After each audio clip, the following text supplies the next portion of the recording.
Blood throughout all of its episodes has challenged me in cruel and unique ways, time and time again. All 3 of the previous episodes were an absolute nightmare to get through, in a good way. But can the same be said for its 4th episode, Dead Reckoning? Well, by the end of this video, you'll find out. But for those of you who don't know already and need to find out quickly, I'm going to tell you what Blood is in general. It was released in 1996 by the studio Monolith Productions, and consists of 4 different episodes. And also, as I'm sure you are aware by now, it's one of the hardest FPS games I have ever played. What was I saying again? Oh yeah.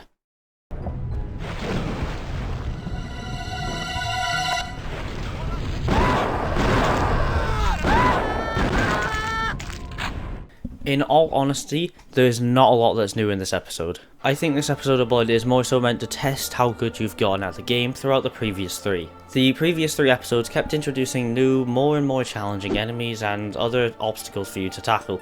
However, this episode feels like the culmination of everything we've faced so far.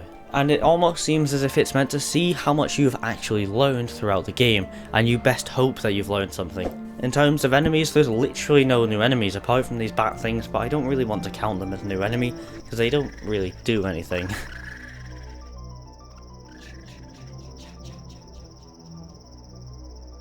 However, there is one new weapon. I'm not going to talk about it yet, I'm going to talk about that later. I honestly feel that this episode was a bit easier than the others, however that may just be because I've improved at the game. But if it's meant to test us and how good we are at the game, then what are the levels like?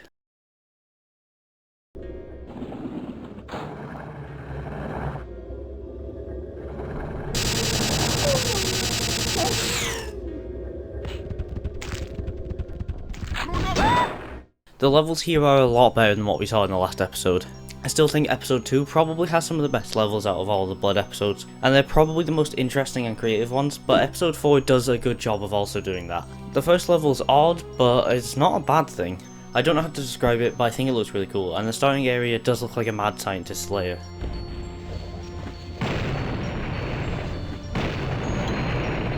The second level has us going through these large hallways that's kinda like an aquarium with the big glass walls full of fish. Deadly fish, albeit still fish.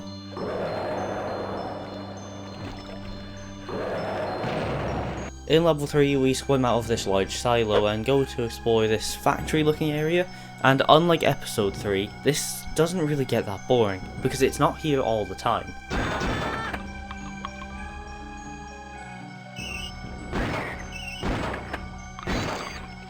Level 4 is by far my favourite one.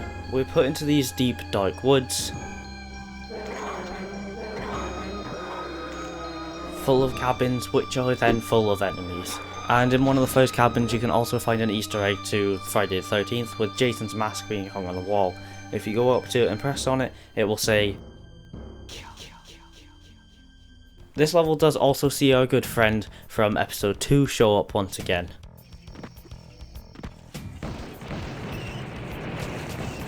Level 5 is another great one where we explore this big ravine looking thing. I don't actually know what it is, but it's full of lava. And this also provides another interesting challenge. Granted, we have seen stuff like this before in Blood, but I always love these types of levels. And look who's back again for the second level in a row.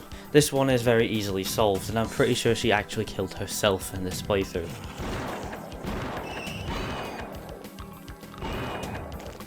Level 6, however, was genuinely frustrating. I did not like this level in the slightest. Blood is really good at making fun, difficult levels.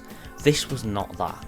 Because Shial shows up once again, twice again, and I really didn't know what to do at first in this bit. Later on in my playthrough I found out that you can really easily cheese him by just spamming him with the Tesla cannon to base fire, but I didn't know that at this point, so it was very frustrating. When we get past the bit where we fight all the bosses, it's not bad. However, there is one room that is really difficult, where it's full of Tommy Gunners and Hellhounds.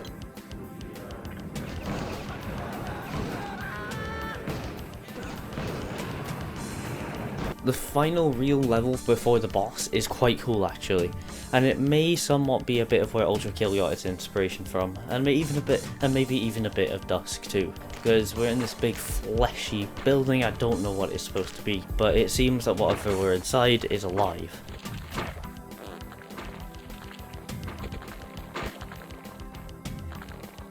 and I just really think it's quite a cool and unique level, and at the time, this trope wouldn't have been seen so much in games, so this would have been really interesting. However, I can't really give you a real judgment, I was not in existence when this game came out.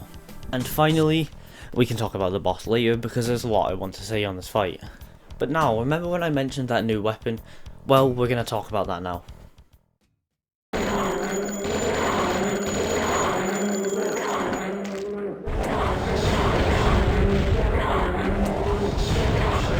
The new weapon is one of my favourite parts of this game, and I'll be honest, it didn't really feel that powerful, but I really like the concept of it. It's called the Life Leech, and it's what I assume is a big staff that fires what I assume is explosions. However, I'm not sure because they don't really act like the other explosions in Blood. The thing that I think is the coolest about it is that the name of the weapon isn't just something the developers had to make it cool or edgy, it is literally a life leech. Meaning that when you run out of ammo, you're not out of ammo, you can still keep firing, it'll just start draining your own health from you. Which I think is a really cool concept, and I've not seen much like that in many games. I think Blood's got a really good thing for making unique weapons that you don't see in many games, such as the voodoo doll for instance.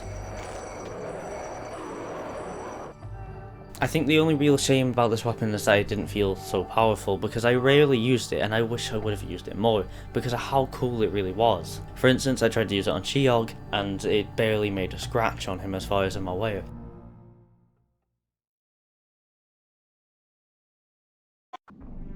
Fool, you are already dead. Finally, we get to what is the actual last boss fight of Blood. Let me introduce you to Chernobog, but not yet. Because to set the scene for this, the game thought it would be a really good idea to make us fight all of the previous bosses first, and you'll see why very soon. Obviously, going with the Blood standard, defeating all of the previous bosses was not that difficult.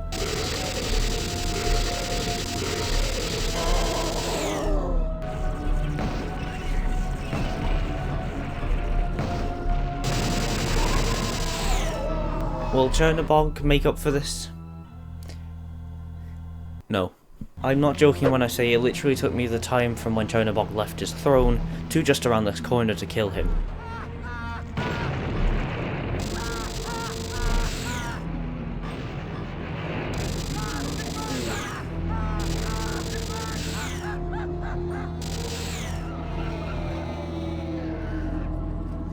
Good, bad, I'm the guy with a gun. He quite literally might be the easiest boss fight in the entire game, and I don't understand why. He's supposed to be the big bad of the game, but I killed him very quickly. But well, at least we know that Blood Episode 4 is keeping things consistent. But if you'd like to watch more Blood videos from myself, you can find those appearing right here.